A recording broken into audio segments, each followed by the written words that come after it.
Welcome back to the Deep Dive.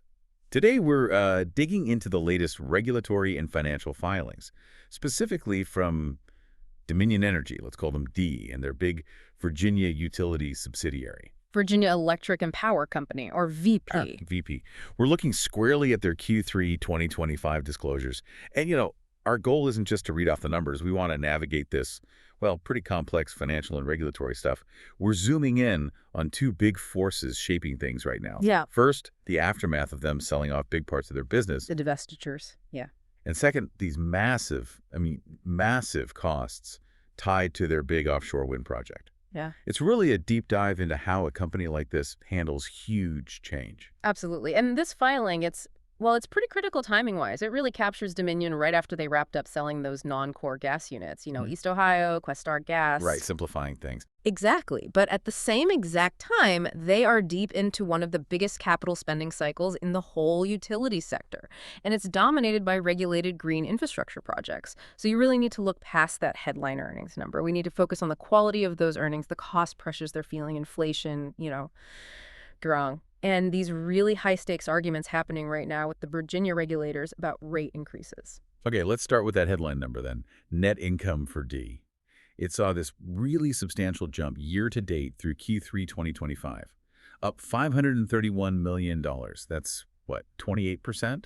To $2.431 billion. That really grabs your attention. What's driving such a big increase? It is an impressive number on the surface, but the real story here, the insight, is that a lot of this is what you might call cleanup growth. Cleanup growth? Yeah, the biggest driver wasn't really core operational improvement. It was the absence of some big negative hits they took last year.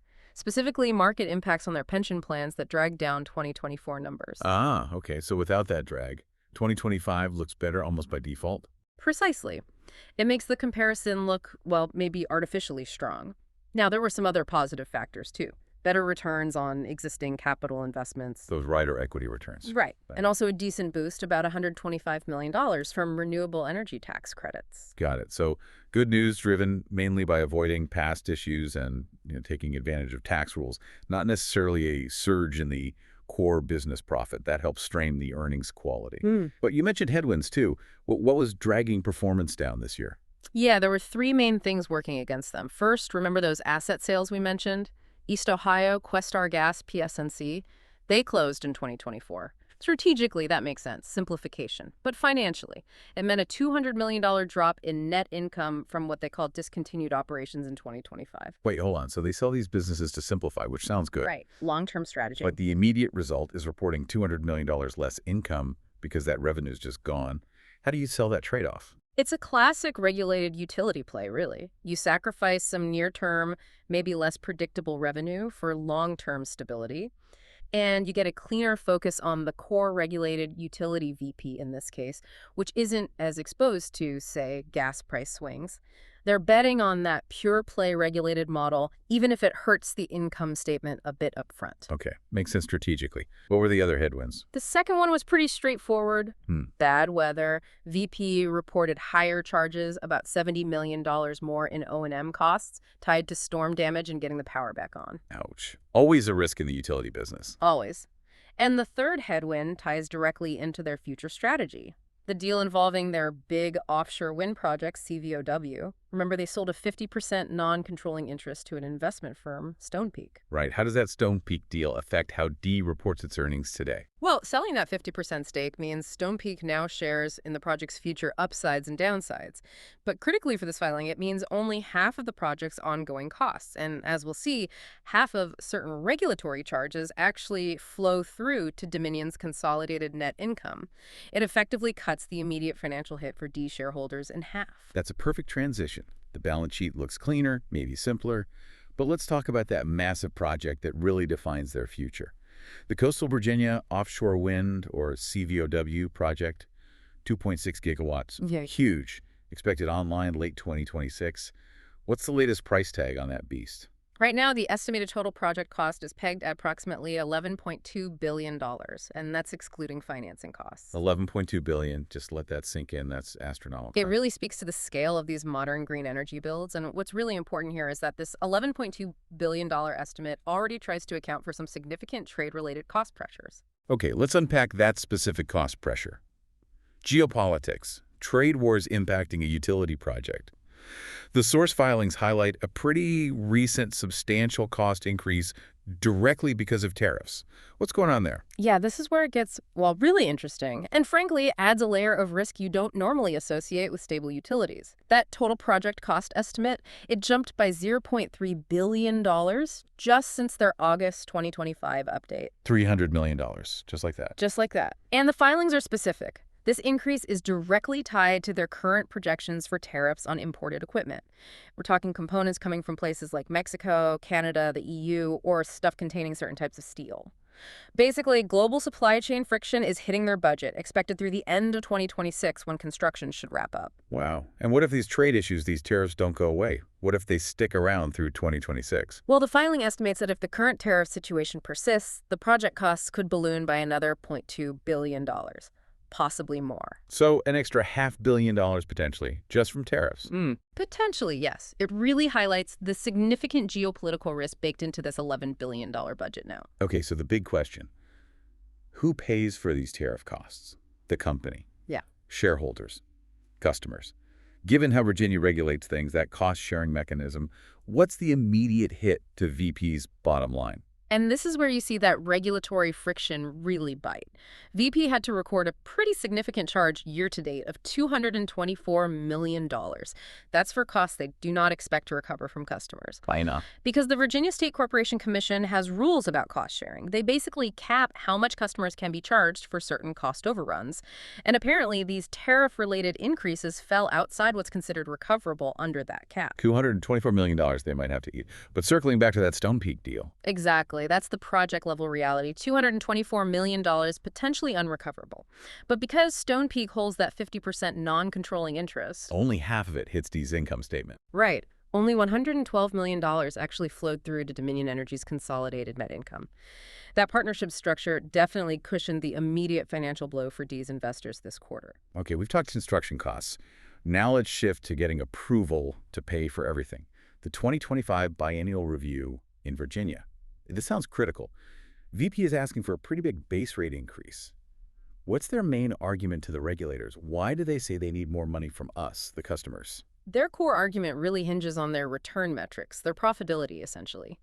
VP filed their big base rate case back in March 2025, and they pointed out that their earned combined return on equity, the ROE, was only 7.77% during the test period. Okay, and for you listening, ROE is that key measure of how well they're generating profit for shareholders, which attracts investment. Exactly. And crucially, that 7.77% they actually earned. It's way below the 9.70% ROE the Virginia Commission had previously authorized them to earn. Ah, I see. So they're not just asking for more money randomly. They're basically telling the commission, hey, we're falling short of the return you said. We need to operate properly and fund the grid. That's the argument.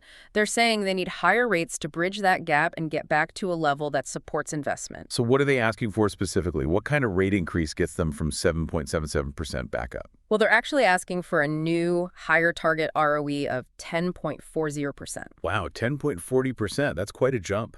It is. And to get there, their updated proposal asks for a base rate increase of $706 million starting January 2026, plus another $256 million bump effective January 2027. Whoa. Almost $1 billion in total over 2 years. It reflects not just making up that shortfall, but also covering necessary investments and, frankly, the impact of inflation since their last rate case. Now, interestingly, they did offer a slightly lower alternative. Oh. Yeah, they said if certain costs for buying power are shifted out of base rates and into the fuel charge component, then the requested increase drops to $458 million for 2026 and $173 million for 2027. Still significant, but lower. Shows they know a $700 million request faces, let's say, political headwinds. Absolutely. They're aware of the pushback. Okay, so that's base rates. But VP also uses these things called regulatory riders quite heavily to fund big projects. Yeah. Can you just quickly explain what a rider is in this context and what major projects are moving forward using them? Sure.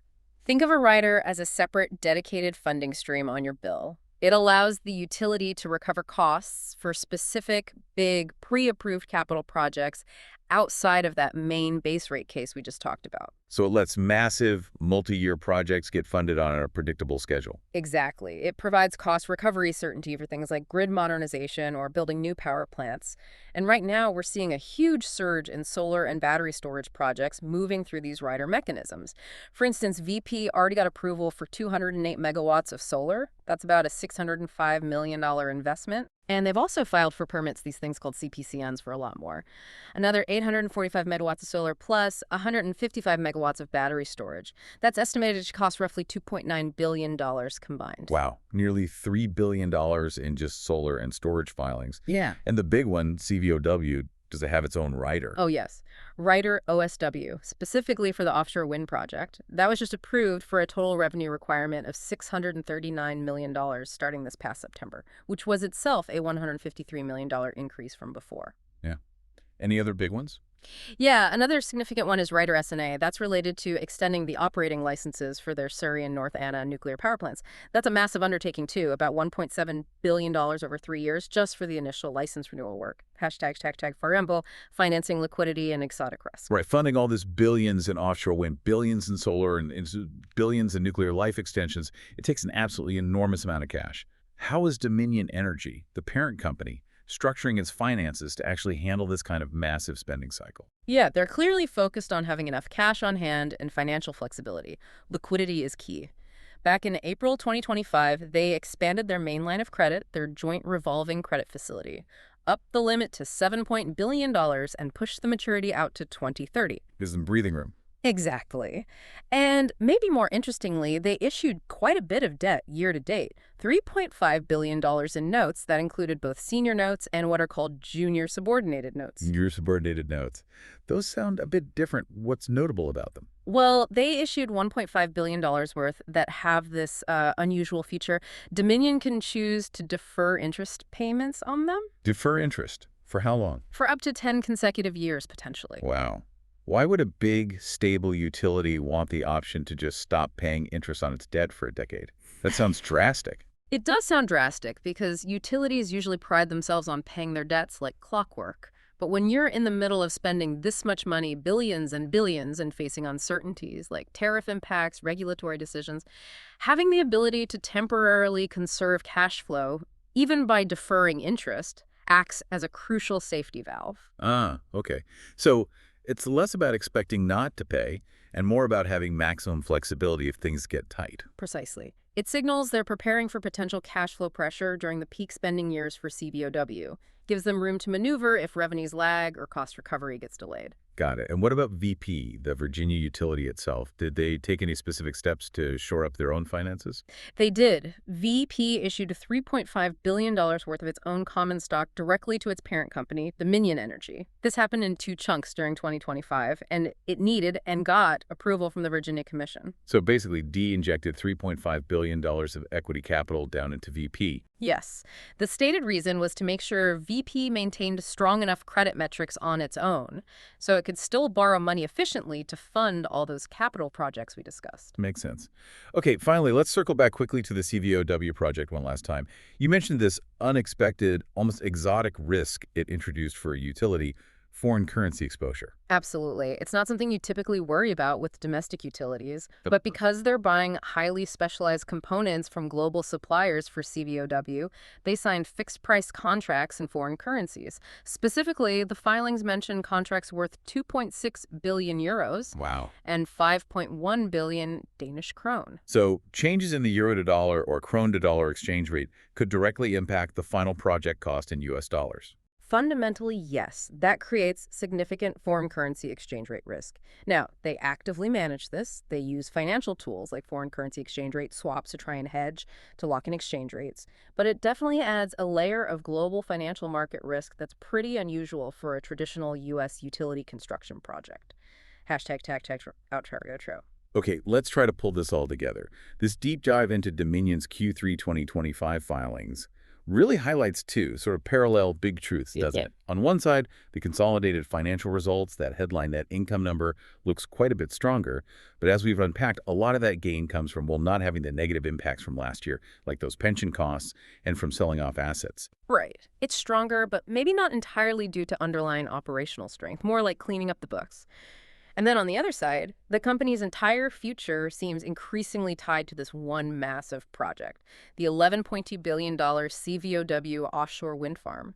And as we saw, that project is already facing real challenges with cost recovery, taking that $224 million charge because of unexpected geopolitical tariffs, costs they currently don't expect customers to pay for. Yeah.